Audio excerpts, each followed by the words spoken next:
చంద్రబాబు నాయుడు గారి హత్య రాజకీయాలు కానీ అక్రమ అరెస్టులు కానీ వైఎస్ఆర్ కాంగ్రెస్ పార్టీ లీడర్ని కానీ క్యాడర్ని కానీ పిక్క మీద ఎంటికను కూడా పెరగలేదని ఈ సందర్భంగా తెలియజేస్తున్నాను.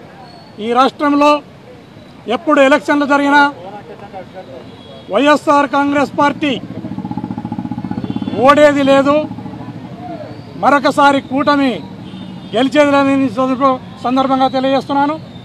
అదేవిధంగా ఈ రాష్ట్రంలో ప్రతిరోజు కూడా ఒక రాజకీయ హత్య, ప్రతిరోజు ఒక అక్రమ అరెస్టుతో ఈ రాష్ట్రాన్ని ఆయన ఉక్కు పిడికిలలో బిగించి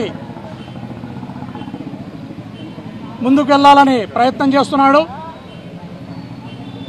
ఆయన చేష్టలకు, ఆయన ఆలోచన విధానానికి నూకలు చెల్లినాయి.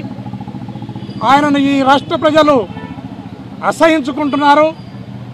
ఇలాంటి అక్రమ అరెస్టులకు, తప్పుడు కేసులకు ఇప్పటికైనా పోలీస్ స్టాప్ పెట్టి ఆయన ఆ రోజు ఏదైతే హామీలు ఇచ్చినారో ఆ హామీలను నెరవేర్చే విధంగా ఆయన ముందుకు వెళ్ళాలని సందర్భంగా తెలియజేస్తున్నాను.